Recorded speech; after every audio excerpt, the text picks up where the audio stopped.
Lamborghini is 50 years old, and to celebrate, it's brought together 350 of its cars from 29 different countries here in the Piazza Castello in Milan for the start of a 4-day tour through the streets of Italy.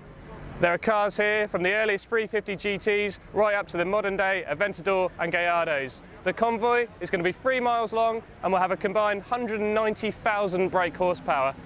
Our car for the tour is a Gallardo Performante, which is essentially an open-top version of the Superleggera, and to help stand out in this rather illustrious crowd, we've gone for the Edizione Tecnica package, which brings with it bright red paint, lots of carbon fibre and a big fixed rear wing. Now the beauty of this, apart from obviously the noise, you get a police escort, everyone moves out of the way and everyone's pleased to see you and gives you a wave.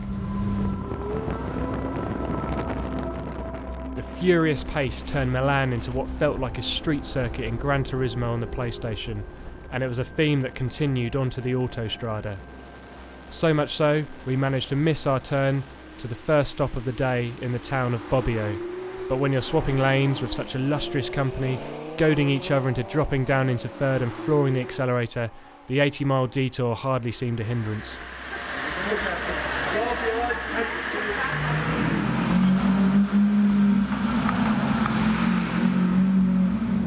With the morning running behind us, we've ended up in the picturesque town of Bobbio. And the morning has shown us two things about Lamborghini: they look great and they sound great. We'll hear even more this afternoon as we head down the long, noisy tunnels through the west coast of Italy. But for now, I think this Aventador and the crowds around it shows how good Lamborghinis can look and the crowds they can bring.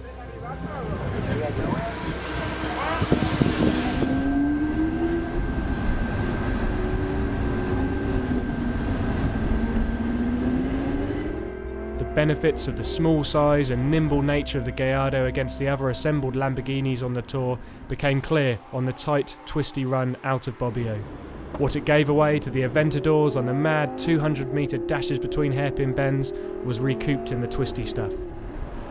More tunnel antics on the Autostrada down the west coast of Italy was the fun that followed before the final stop for the night was reached, the coastal resort town of Fort de Marmi, where seemingly the whole town had come out to witness the bright, noisy convoy parked all the way up the seafront.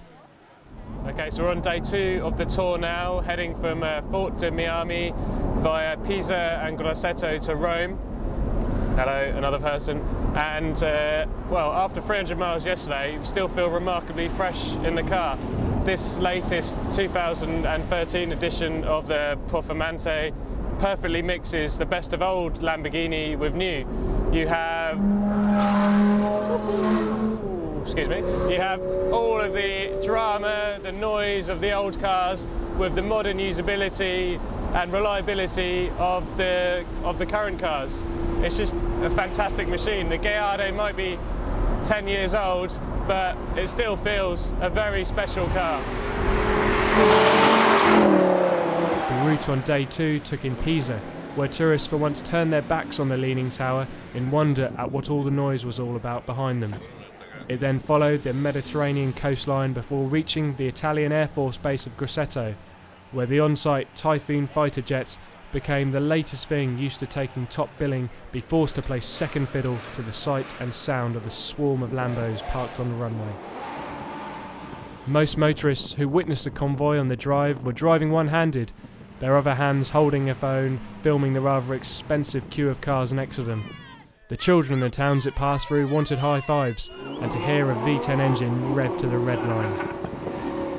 Having earlier split into mini convoys, the convoy was regrouped by the police escort for the final 100-mile dash into Rome. It was on this run where the convoy was at its most spectacular. A look in the rearview mirror would reveal more than 100 Lamborghinis in formation, weaving along the road next to the Mediterranean and onto the cobbled roads of the Eternal City.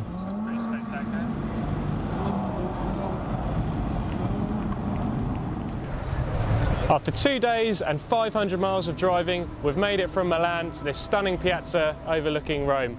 The abiding memory of the tour, and the 50 years of Lamborghini history before it, is that this is a brand that does not take itself too seriously. The way the cars look, the way the cars drive, the way they sound, it's a brand that makes everyone feel good. And if they carry on making cars as good as this Gallardo, they're going to have another 50 years of success ahead of them for sure.